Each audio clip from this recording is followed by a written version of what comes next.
Hi, I'm Gabby. I'm 17 years old. I'm a nursing student at the moment. I was a gymnast for 12 years. I really enjoy lifting and being in the gym, and I want to be a flight nurse. I started doing gymnastics when I was 2, and I did it till I was 14. I did it through the team and grew up kind of with all the same girls around me, but was a lot younger than all of them. I struggled to fit in with the girls, and I ended up always being injured all the time. So eventually, when I was 12, I was starting to fall out of the love of the sport.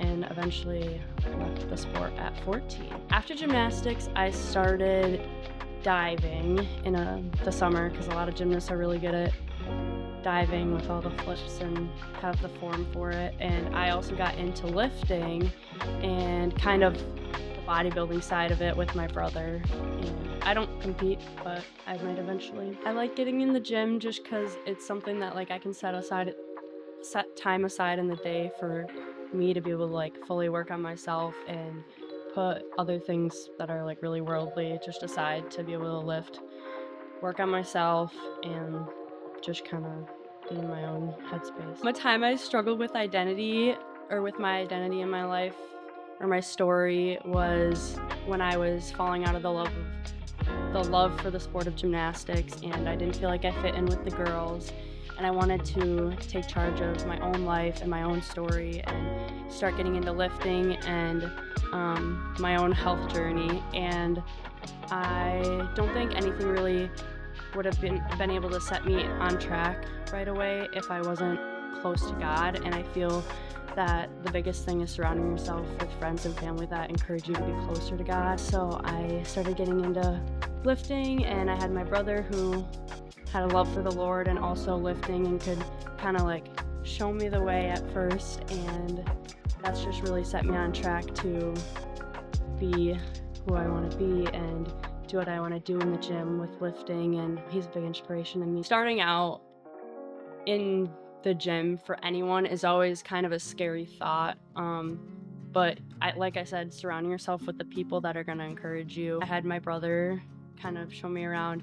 I think investing in research before you do things always, when you come in more knowledgeable, that'll always kind of boost your confidence and make you feel more comfortable in the gym. And I think the hard part about comparison is you're always kind of looking at who you're trying to be better than, or who you want to be, but really you should be focusing on you, and this is you versus you.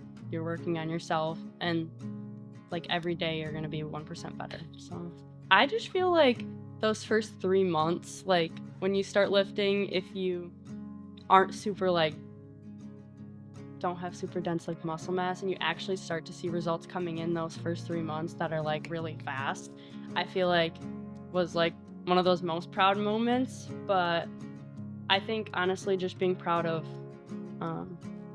consistency is one of my things. I'm not big into powerlifting or lifting the most or any of that or running the fastest. I just want to look my best and feel my best. Not like that all the time, this is me versus me. I have to remind myself that. I have to remind myself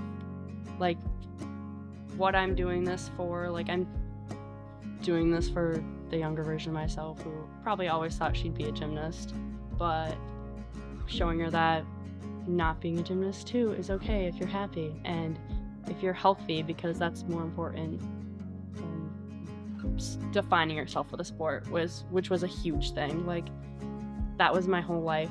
When I was 2 until I was 14, I spent 18 to 20 hours in the gym training a week at that age, and I felt like I had no life outside of it.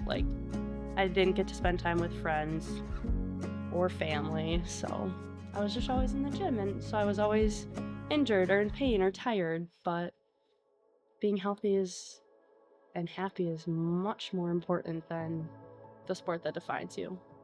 I feel I don't know, the actions and the way I live my life out and the impact I make on people defines me more than a specific thing as a person, if that makes sense. Because I feel when people are gone from the world, they're not going to remember all their biggest accomplishments or how they looked or a specific thing they did. They're going to remember how they treated other people and the impact that they made on other people.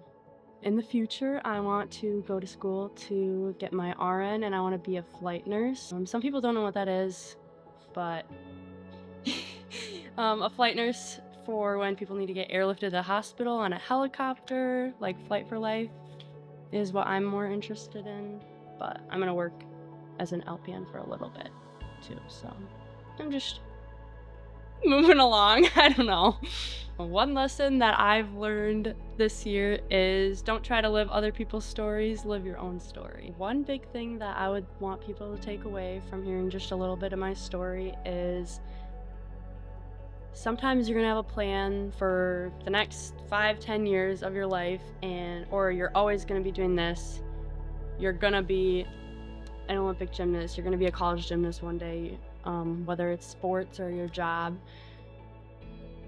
If it makes you feel terrible all the time, it's more worth it to be uncomfortable for a little bit and try and step into something new that's gonna be healthier for you and happier. It's worth the uncomfortability to try something new than stay in the same place. My faith walk has impacted my story a lot because I think that knowing that like I can put my trust in the Lord and that He has a plan for me, even if it's a plan that I might not want or plan for specifically, it's a better plan for me. And like even in the like really, really good times or really, really hard times, I can know that or find peace that the Lord has a plan for me and I can trust that no matter what.